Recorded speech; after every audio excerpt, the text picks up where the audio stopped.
Who are Army historians and what role do they play in preparing soldiers today? Where do Army historians serve?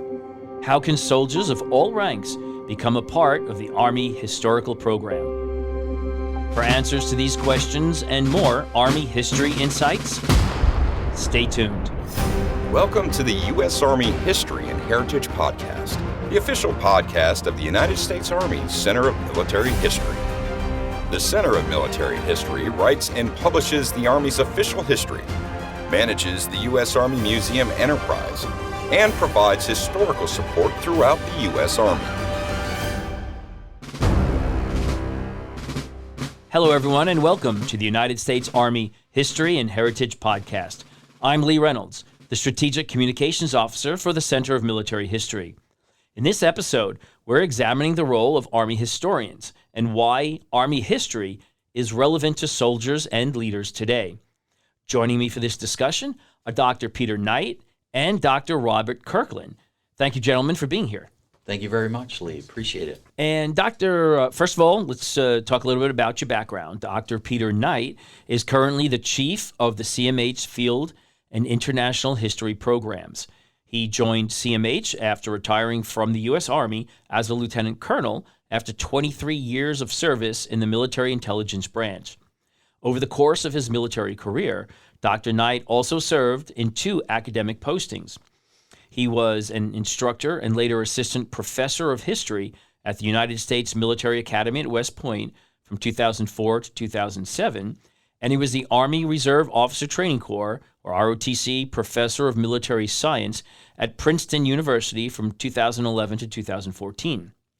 Dr. Knight is a 1994 graduate of the U.S. Military Academy, and he later earned his Ph.D. in history from The Ohio State University in June of 2006.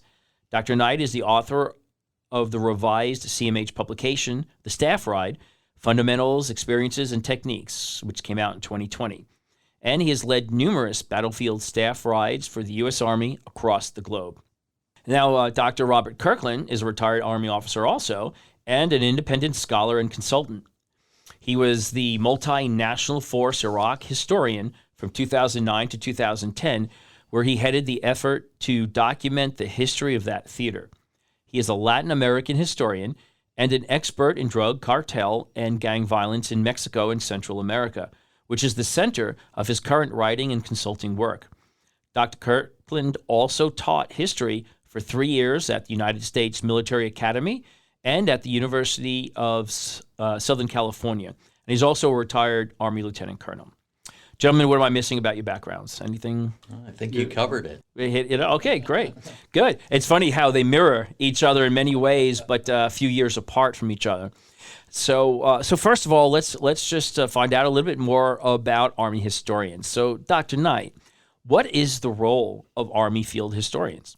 So field historians is an umbrella term for all personnel in the Department of the Army charged with collecting historically significant information, organizing and maintaining a historical research collection, and contributing to the recorded history of the Army as a whole in the form of annual historical reports, command reports when deployed, and or operational data reports that capture the significant activities of Army organizations on a systematic basis. Well, so you say it's an umbrella term for historians at different levels. So can you describe some of those different levels? What are the Army history assets that are available to unit commanders? Absolutely. So our first are our command historians, much like Dr. Kirkland here.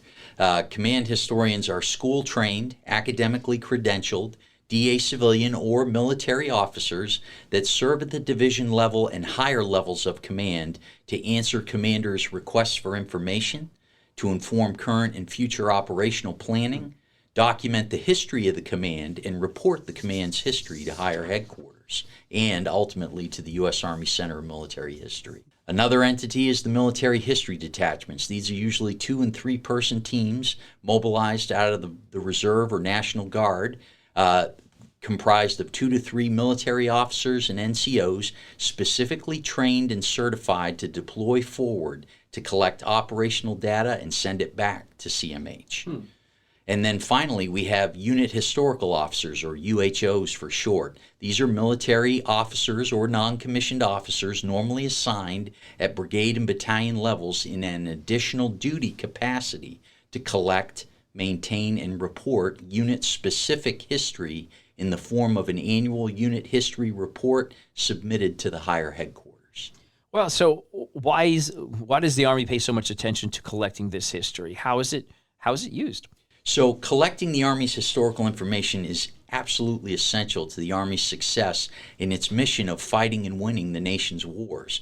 In order to excel in that mission, the Army must be a learning institution, one that can critically analyze and evaluate its past and learn from both its successes and failures and everything in between. If the Army does not make the concerted effort from within to capture its past, then that history and all that we could possibly learn from it is lost forever. The Army cannot afford to make that mistake. In the American profession of arms, a profession of unlimited liability, there is too much at stake to ignore the lessons and insights we can gain from studying our history. Additionally, the American people our Army serves and protects must better understand the Army. With less than 1% of our nation's population serving in uniform, it is imperative that our people understand who we are and what we do and how and why we do it. Yeah, I mean, I would say, to add on to what Pete just said, these are busy people out here, who are deployed, meaning the actual operators, the people who are doing military missions every day. And, they're not really thinking about history. They're not thinking about the future. They're not thinking about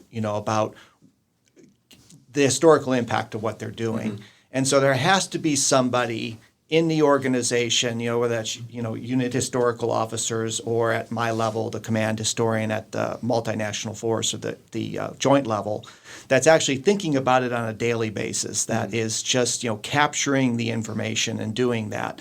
And, that has to happen because if it doesn't, we're going to lose a lot of information, a lot of that, history that, Dr. Knight's talking about, that we need to be able to bring forward to future, generations, to be able to build up esprit de corps and unit knowledge of what they accomplished. And so that's really what I see the role, one of the major roles of the historian at every level. Right. And so if I was a unit commander, right, so now I understand I have tools, I have assets that I can use, whether it's a command historian, MHD, a unit historical officer, I think, right, UHO. Yes. So I know I have those tools to collect history. But what if I want to use history? What should I go to? I know we've talked when we talked about your bio that there's staff rides. So can you talk a little bit about how a unit commander can use a staff ride and what other tools are out there for me to use as a unit commander? Absolutely. So to start with the staff ride is an exercise in critical thought and analysis where the members of a unit can read a little bit about a campaign or a battle.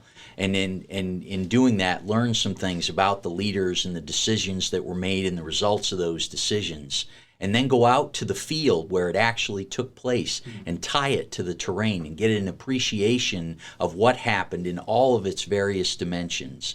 And then be able to analyze and evaluate what happened in the final phase of it, the integration phase, where they put this all together and they draw useful insights from that they can apply in their own military careers to make them better at what they do for the Army today.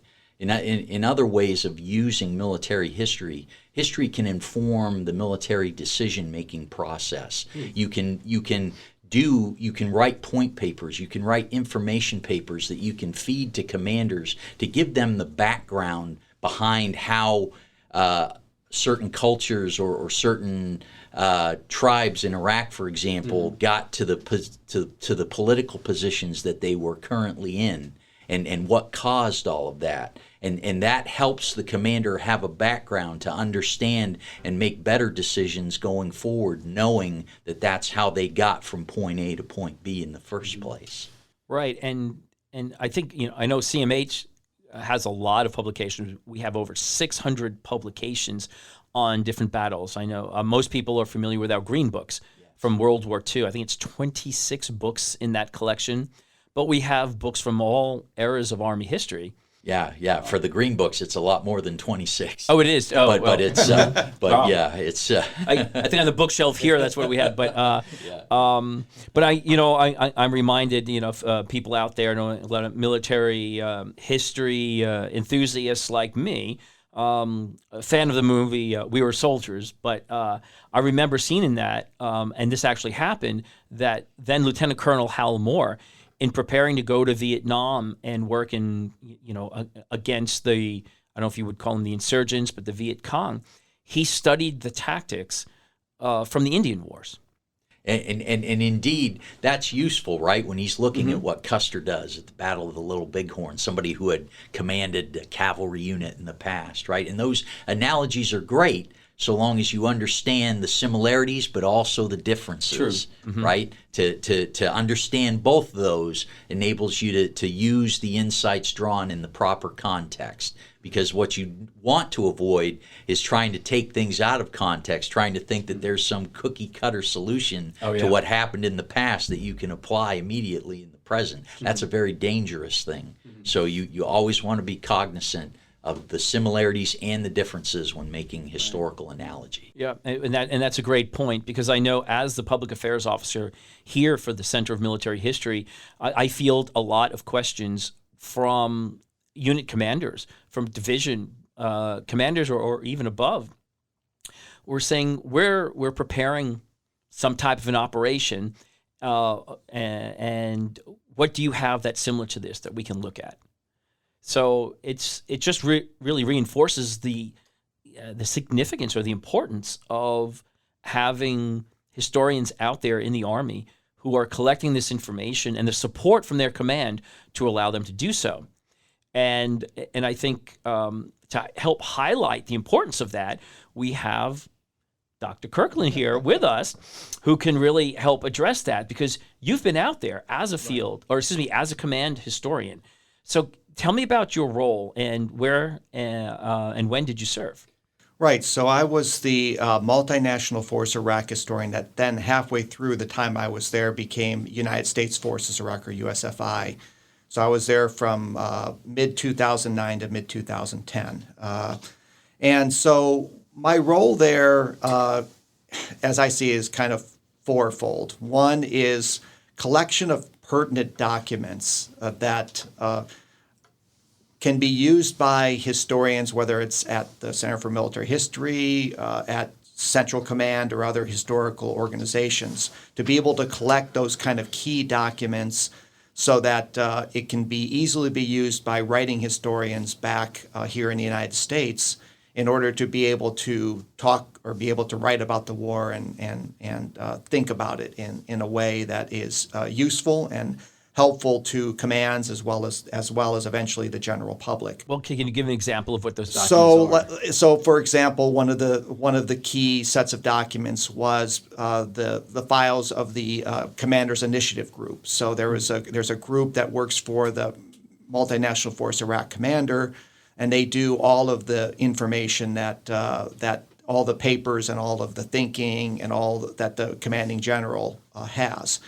And so, as kind of a person who, became a part of that staff or got to know some people on the staff, I was able to then ask for those documents and then put them on a hard drive. And then that hard drive then went back to Center for Military History so that could be used to, help write these histories. Mm-hmm. And so part of the job of the historian, I think, particularly at the command level, is to not necessarily ingratiate yourself, but to be a trusted agent of everybody involved so that they feel comfortable with you, through your knowledge and through your staff work, so that they will give you those kind of documents that will be a benefit to historical organizations such as the Center for Military History. So the example of the Commander's Initiative Group is one of the many different commands that I went to, or directorates I went to when I was on staff.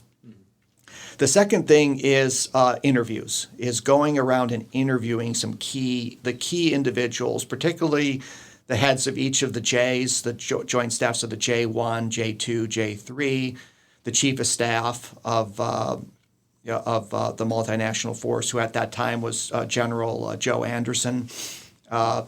Getting in with the commanding general to interview him. If you're obviously a very busy person, but getting in to interview him. And other key people in the organization. So it's really doing interviews and then figuring out where the key moments are in the time that you're there and interviewing those people soon after that to get their recollections of what's going on. So those interviews then are recorded on a digital tape and then transcribed by contractors and then are then able to be read by historians and then used in the historical record. So I'd say that would be number 2. Number 3 would be sitting in on as many meetings as they're allowed for you to go into. So, the commanders, meetings that they have with, the intelligence, classified briefings, other sorts of meetings, the daily battlefield update briefs.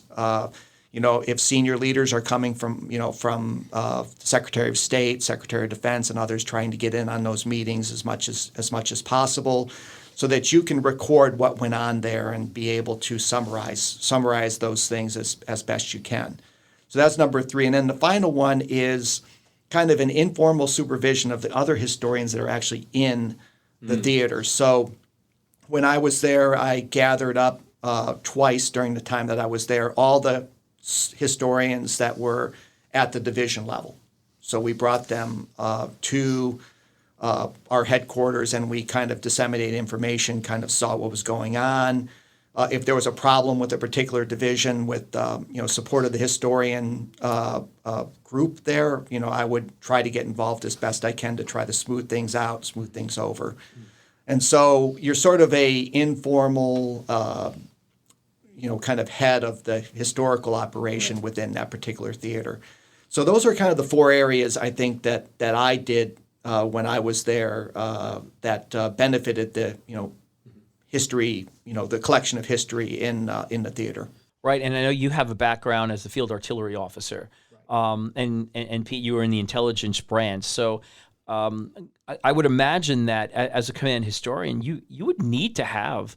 You can't just have been a historian your whole career, right? You definitely have to know the Army language and know how to integrate yourself into an operational headquarters, right, to the point where you are viewed indeed as an asset, value added to the staff. And that way they will open up and share the information that you're seeking as a historian to collect. Yeah, because you bring more credibility, I think, that way to it. And is there an effort within CMH that when you're selecting historians, command historians, people to lead MHDs, that they have more of a background in the Army?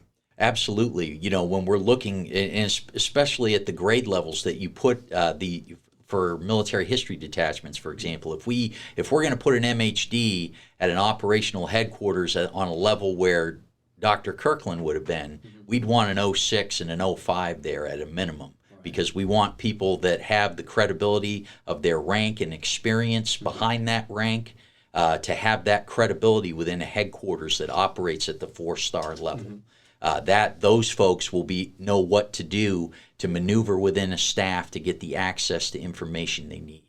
We would not want to set up a junior company grade officer with a challenge like that. Right, and somebody that has more than just historian's experience, that they've been out there in the force. Absolutely. They got to walk and chew gum at the same time. They got to have some modicum of the historian's craft, but also know how to operate in an Army organization. Yeah, and I think that's important for 2 reasons. One, for the recruiting of historians, that that they have that, but also for those commanders and those staffs that are out there, that they know and they understand that when they get a historian, it's not just an academic that this is all I've done all my life, that they are soldiers, who have worked throughout the Army and shared the same experiences as them. So great. I'm glad we've pointed that out. But Dr. Kirkland, what are some of the most impactful and memorable experiences that you had as a command historian? Yeah, I'd say, first of all, is really getting to understand the whole command, which is incredible. You realize the complexity of organizations such as multinational force, Iraq. So as a historian, you get to go and interview all sorts of different people, the directors of each of the joint directorates. When we had multinational partners, I'd interview, British and other, of our multinational partners. So you really get a great understanding of the entire organization of the unit, and really get some insights from some really great and qualified people at, mostly at the general officer level, but just great individuals that, you learn so much while you're, collecting this information. Another great experience with me was involved with the embassy, the U.S. Embassy in the Green Zone. So remember that the U.S. military was snap linked in with the State Department and other elements of the whole country effort in Iraq. And so I was involved with interviewing a number of people who weren't even in the military, that were part of working with the military and kind of getting their perspective of, the effort across the board. Because by the time we got to 2009 and 10, it wasn't just a military effort. It was a whole country effort with all the different, federal government agencies that are involved in the embassy. And then finally, being able to interview people like Iraqis who used to be in Saddam Hussein's government, who were actually in Camp Cropper, which was the detention facility inside the Green Zone. It was outside Green Zone in Baghdad International Airport area, and interviewing some of the key individuals in the old Saddam Hussein government to get their perspective on what was going on in the country. Just for the historical record, so people like the former Secretary of State, I think the term was a little different, maybe the Foreign Minister, Tariq Aziz was one. I also interviewed Chemical Ali. I'm not sure what his name was, but he was the one who did the atrocities against the Kurds between the Desert Storm and our invasion in 2003. And then finally, the chief of staff to Saddam Hussein. His name was, I think his last name was Mahmoud, and he was a very insightful as far as Saddam Hussein and kind of some of the things that were going on inside the Iraqi government, particularly in the years preceding our invasion in 2003.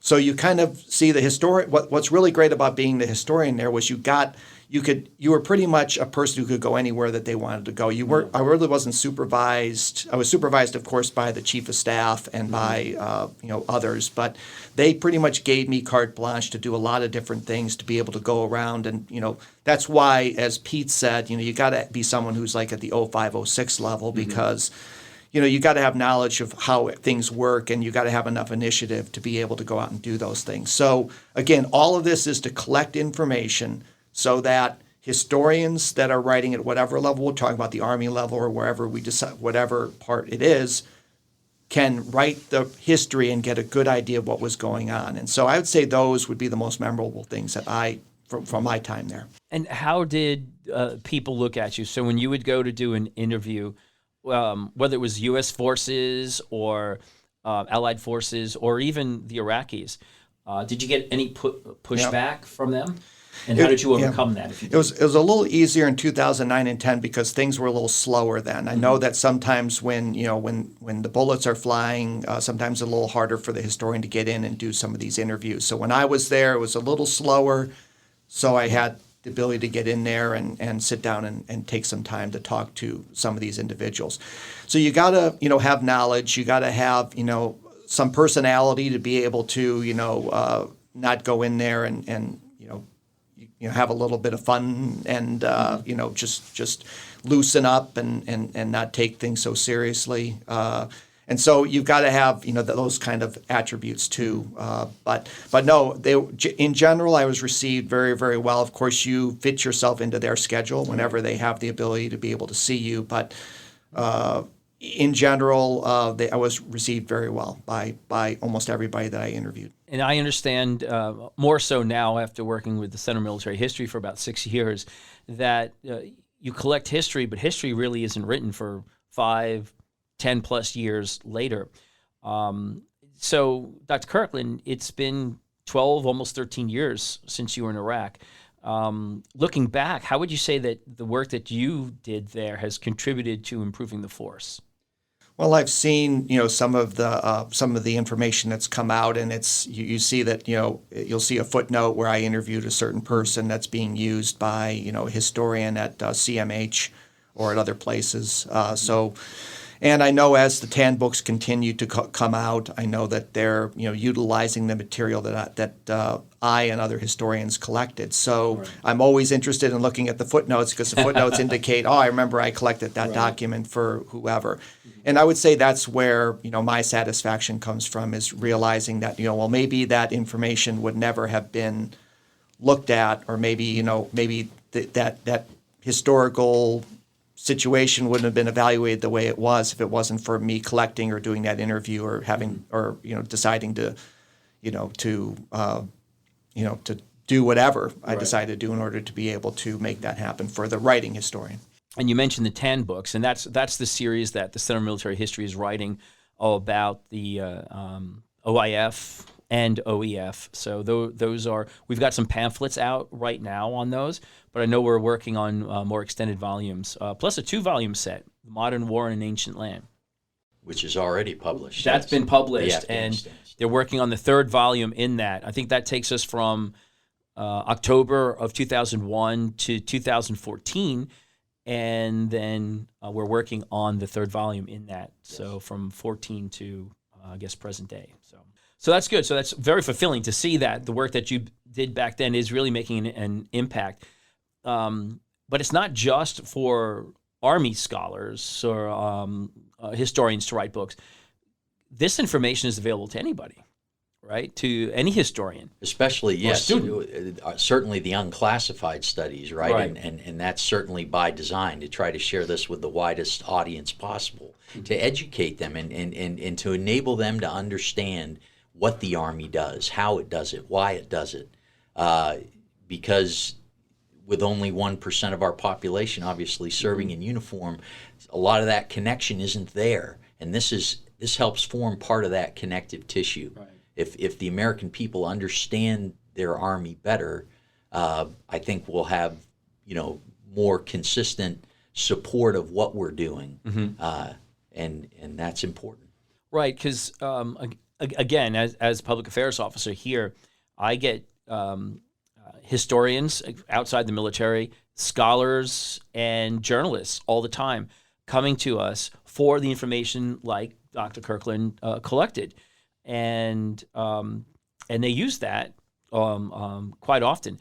But I think you brought up a good point, too, about classified versus non-classified. So a lot of what you all have collected is classified. So how can you write, I guess for like senior levels in the Army, they can access that material. But how can a historian who's trying to write about OEF or OIF access that classified information? And so declassification is a process in and of itself that is very time consuming. And depending upon what records we want to get declassified, we can get some level of prioritization in that declassification process. But the key thing about it is, obviously, that classified information does a lot to inform what a historian would write and assess about a given historical event. And so the more time and distance we get from certain events, the more accurate and the more comprehensive our knowledge base becomes. That's why it takes such a long time to write things like the Green Books or the TAN books, as compared to, say, the more immediate lessons learned that the Center for Army Lessons Learned exists to produce and share with the operational force immediately, or the Army University Press that can focus on a particular topic and not necessarily a comprehensive campaign history. They can produce that a lot quicker. But for the campaign histories that are meant to underpin our institutional knowledge and to affect training and doctrine, these things that take years to develop, that is where that declassification process becomes important to incorporate that information, right? Think of when all the ultra intercepts from World War II became declassified and how that informed World War II histories well beyond initial histories that were produced without that information. How long after the war were they declassified? Do you remember? I think it was the 70s. 70s, Wow. right. So Wow, some okay. 33 decades later. Yeah. So, and I think that's a challenge that CMH is going through right now, is trying to get more documents declassified. And I think it's important for people to know that, so that they, for transparency, that these the official history can be written with all the information, which is a good lead into the next question, which is,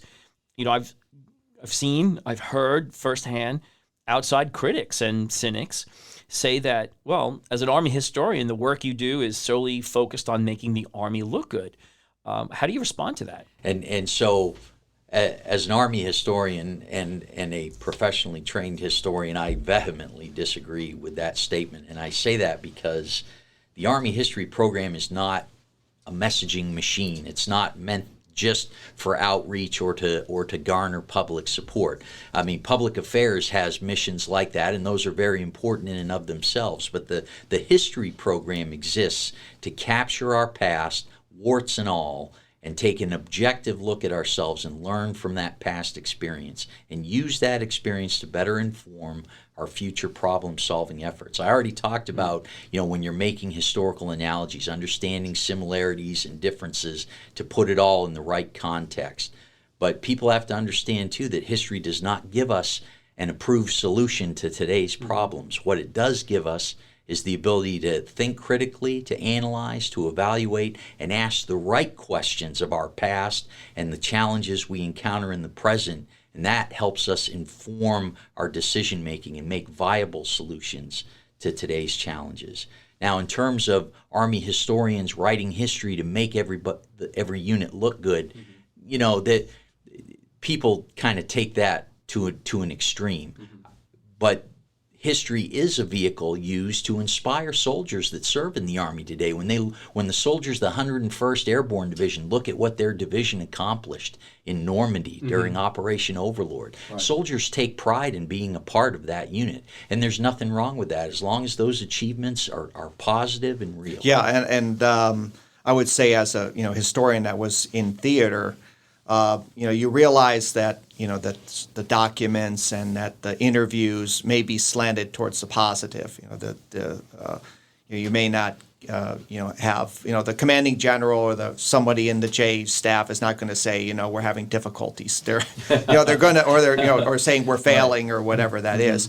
And so I think as a historian you also need to sit back. You need to get some contrarian views. You need to collect the information, warts and all, because you're really not going to be criticized here. You're just gathering the information and making, and then it's going to be interpreted by somebody else. But you've got to get it warts and all, because if you don't, it just becomes, like you're saying, what the cynics would say, which is that it's just the history that you want to present. So for those listening here who think that we have great deal of information, that's that the historians can use that will definitely, could not necessarily paint a perfect picture of what happened in, Afghanistan or Iraq or whatever. So we're trying to get the history as best as it is, warts and all, I'd say. Right. We want to paint an accurate picture of what happened and get those lessons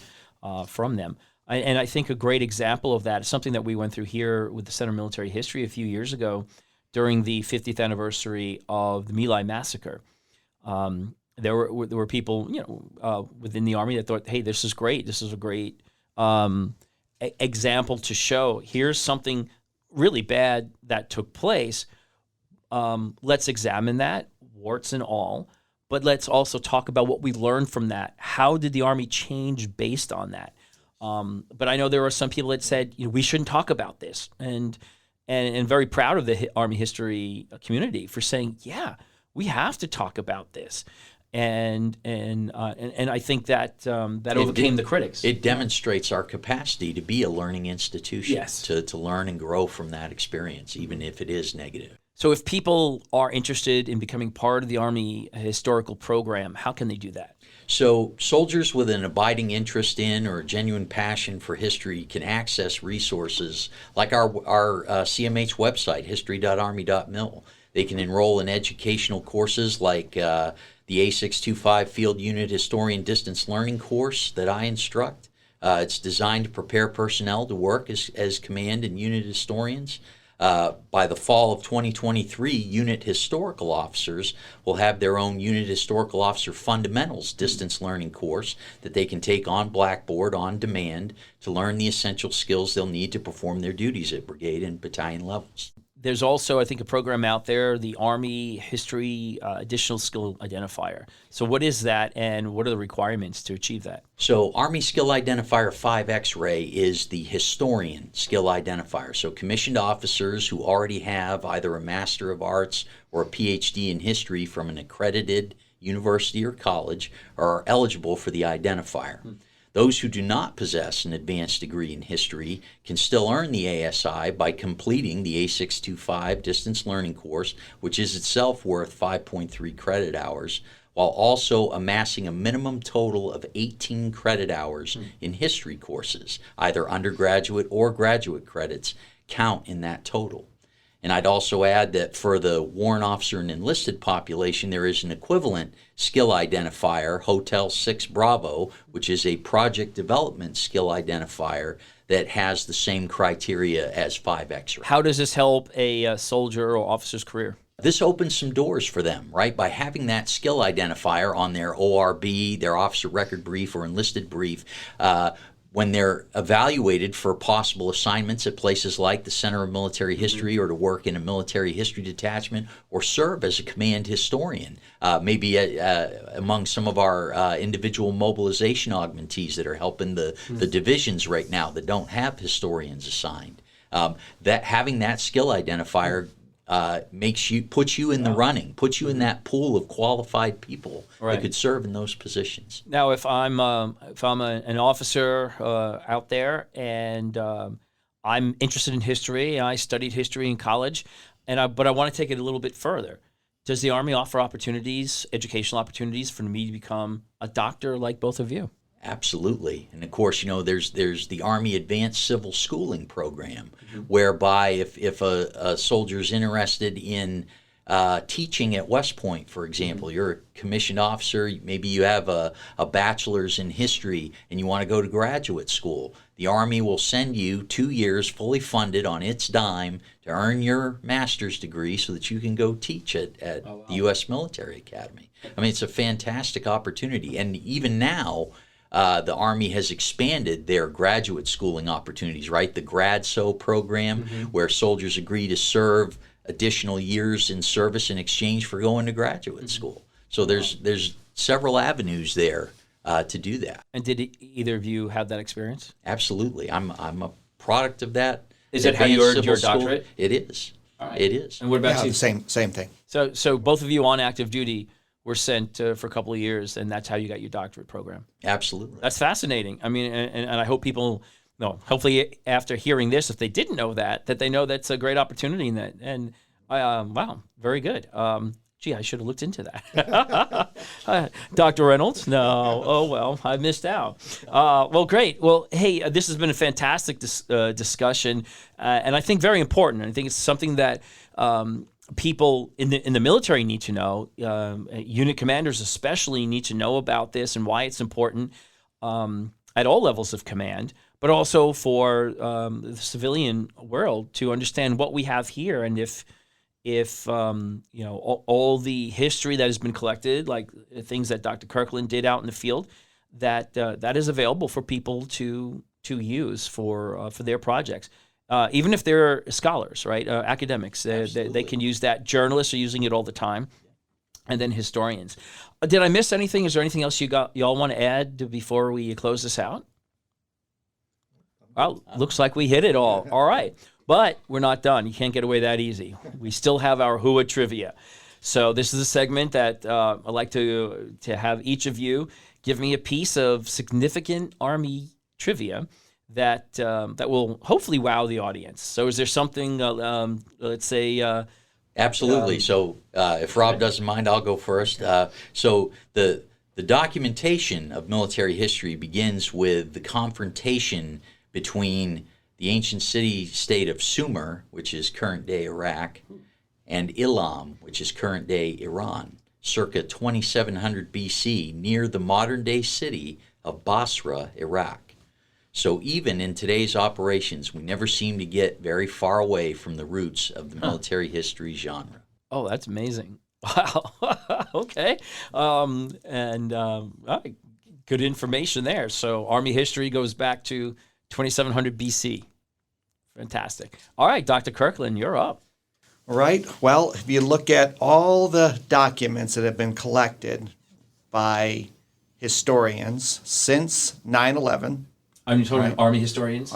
historians of all ilks, so probably, joint historians, Army historians, it would amount to over 250 terabytes of information. And if you printed out each of those documents on paper, it would circle the globe 2 times. Oh, wow. That's a lot of reading. Holy cow. And who's reading all that stuff? Yeah, not me. Not me. More than one person, I can assure you. I'll leave that to you historians. I'll stick with public affairs. Thank you very much. But and how many of those terabytes did you collect? I think maybe about 1 or 2. Well, great. Well, thanks so much. This has been a really fascinating discussion, and I think helpful to everybody that's out there that has any interest in history or learning more about their own organizations within the Army. And as you mentioned several times, Dr. Knight, improving morale and esprit de corps. It's great to know about your own units. So thank you, Dr. Knight and Dr. Kirkland, for your wonderful insights today about the role of Army historians and the importance of using Army history at unit levels. And if anyone wants to learn more about the Army history program or learn more about Army history in general, then I encourage you to explore our website at history.army.mil. And if you want to experience Army history every day, then visit our social media sites on Facebook, Twitter, and Instagram. Thanks for joining us today on the United States Army History and Heritage Podcast. For the Center of Military History, I'm Lee Reynolds. And until next time, we're history. The views expressed in this podcast reflect those of the speakers and do not necessarily reflect the views, policies, or opinions of the U.S. Army or Department of Defense. For more information about the Army's proud history and heritage, go to history.army.mil.